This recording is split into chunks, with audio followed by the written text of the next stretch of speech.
Hey guys, I'm MaxNation1980 here, and this is going to be a rant. What's it going to be a rant about? Well, there's a trend that Disney started not too long ago. Any of their films that don't sell as well as the big titles, like, the Diamond Editions or the most requested popular Disney films, are being paired with their direct-to-video sequels on Blu-ray.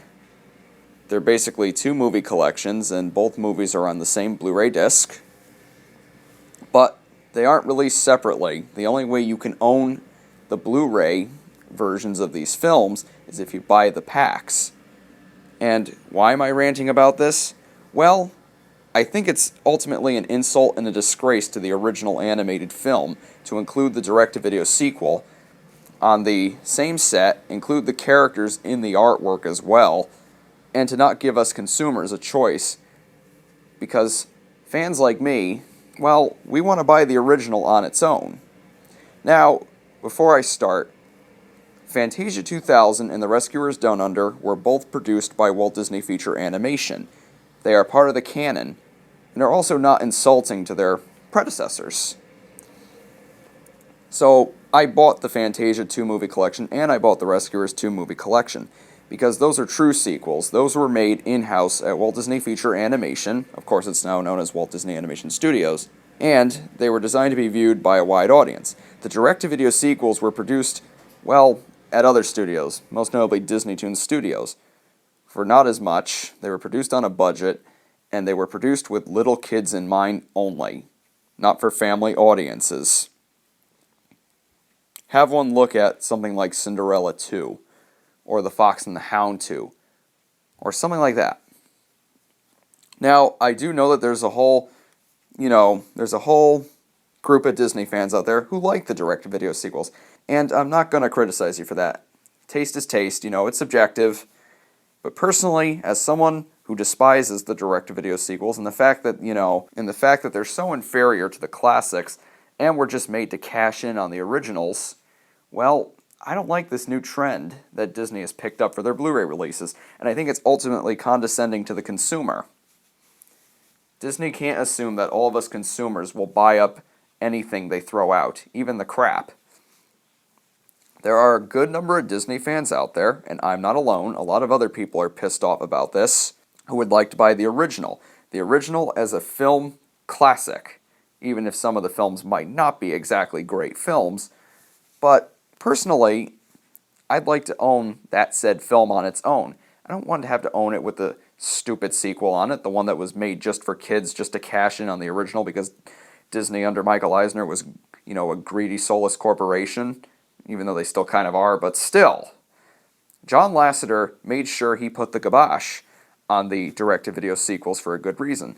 The only one that sort of survives today is Tinkerbell, but from what I hear, Tinkerbell has nothing to do with the main storyline of Peter Pan. It's something totally different.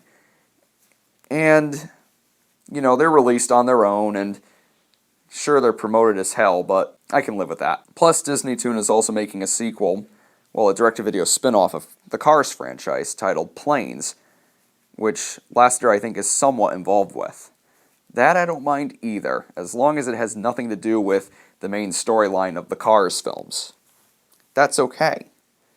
Now, back to the direct-to-video sequels, and I did something like this on my blog a while back, hoping that they would stop, because when I did the rant on my blog, which was around February of this year, I was hoping that Disney would stop this trend right before it really took off. There were only 2 releases that were like this, the first of which was The Fox and the Hound. Well, actually, no, what am I saying? There was only 1 release. The second one, which was Pocahontas, was going to come that summer, which it did. The Fox and the Hound was released with its direct-to-video sequel, The Fox and the Hound 2, which was released in 2006. They were released together on a 2-movie collection, a double pack, but you couldn't buy the first and second one separately. You had to buy the double pack in order to get the original. You couldn't get the original on its own. Plus, the sequel is on the same disc as the original, the same Blu-ray disc. The DVD versions are separate. And think about it. Get rid of that sequel, and you know how much bonus features you can put on that disc? Or something better? I didn't buy the release. And if you've been watching my vids for a while, you'll notice that it was in none of my Blu-ray updates. I did not get it. I refuse to buy it. And once they release the two films separately, which they probably won't, then I'll buy it. Next came Pocahontas, which was released with its 1998 direct-to-video sequel, Pocahontas 2, Journey to the New World. And again, like The Fox and the Hound 2, that was a sequel that was watered down for little kids. It was only made just to cash in on the original. They were made as cheap babysitters just so they could sell more. They realized how well the films, how successful the films were, so why not make a cheap sequel? And Disney figured, hey, parents will buy anything with the Disney name on it. They'll just scoop it up, give it to their kids. We can make a huge profit off of it. That came true. Lion King 2, I think, is one of the highest grossing, if not the highest grossing, direct-to-video sequel. Or direct-to-video film of all time. Now, if they released the things separately, I would be happy, because the people who like the direct-to-video films could also own them. But personally, I wouldn't want to own them. And I know you're probably saying, well, don't watch it then. I don't want the thing mentioned on the cover. I don't want it mentioned, at all. Except if it was a little sticker on the cover that said, also includes insert direct-to-video sequel name here. But I guess I'm asking a little too much. I guess I'm just a pissy, moany, bitchy individual who just isn't happy about anything Disney does. Well, here's my reason. And as silly as it may sound, as a Disney film fan, and as someone who cares about animation, I don't want the sequel mentioned because the sequel is an insult, and the sequels are generally hated and reviled. And again, if you like the sequels, that's fine. But they are not viewed, with a positive eye.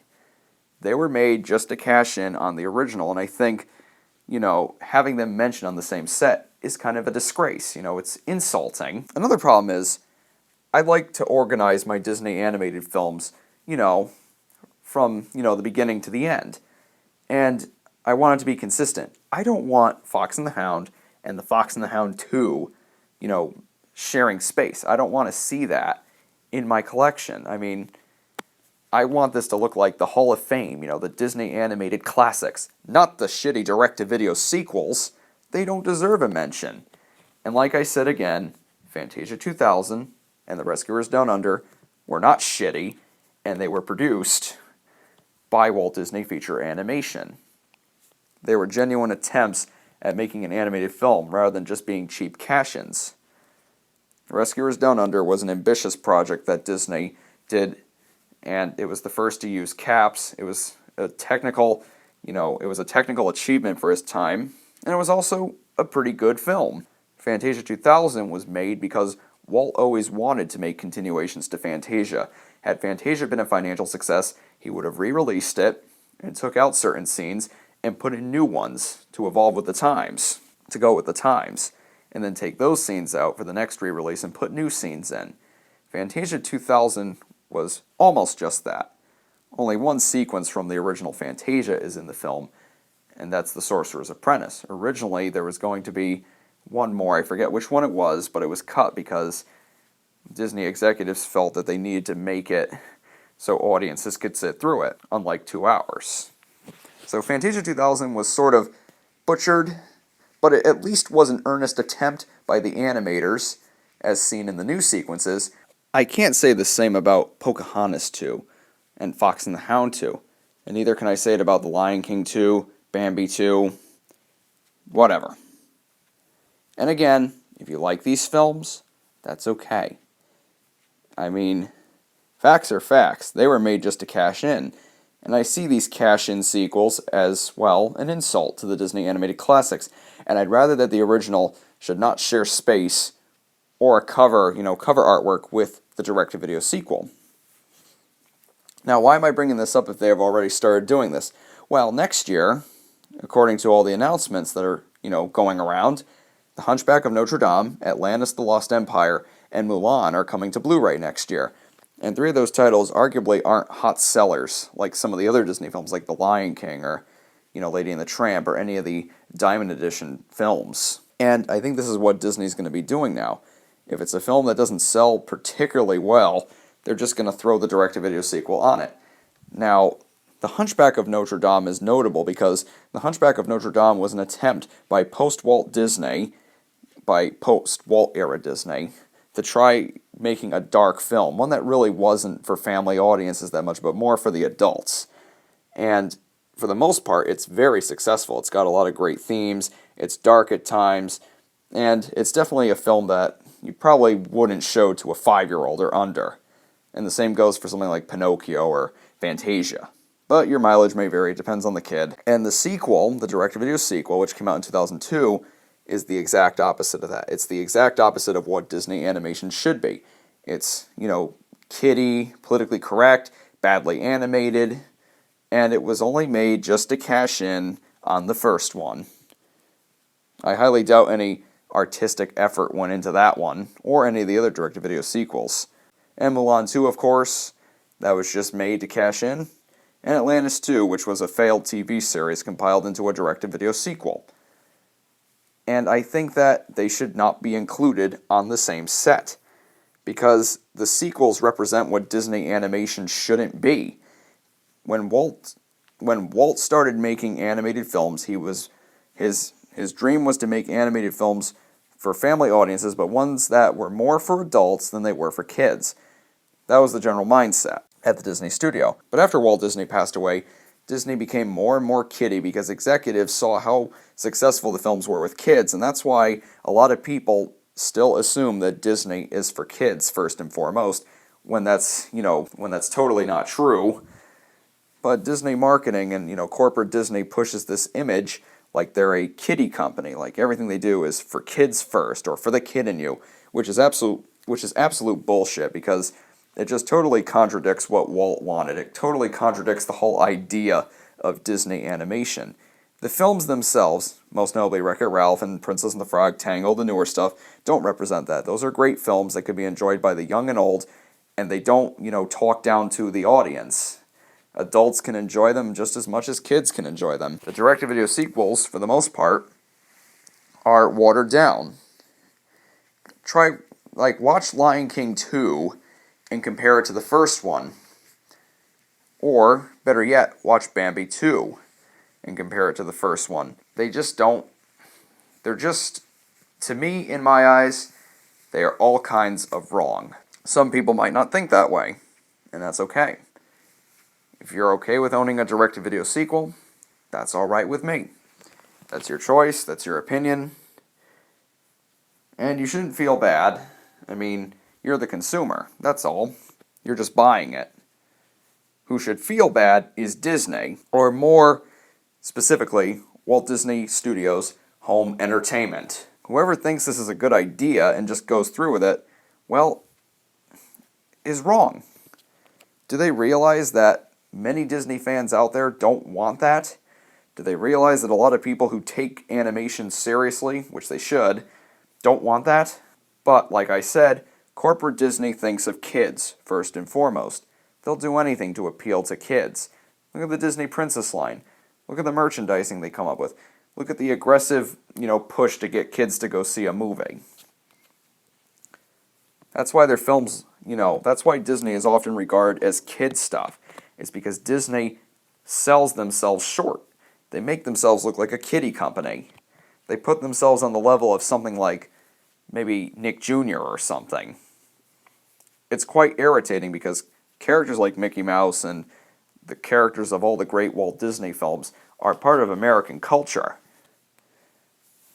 Disney itself is part of American culture. But the problem is, ever since the Michael Eisner era, Disney just became aggressively kiddie. And it's still to this day. And thus in the process, great animation that comes from the studio, even today, go ignored. You can even extend that to Pixar films and all family-friendly animation in general. And the direct-to-video sequels are just a byproduct of that to me. Again, the reason the direct-to-video sequels were made was because the films did very well at the box office, and on video, they sold like crazy.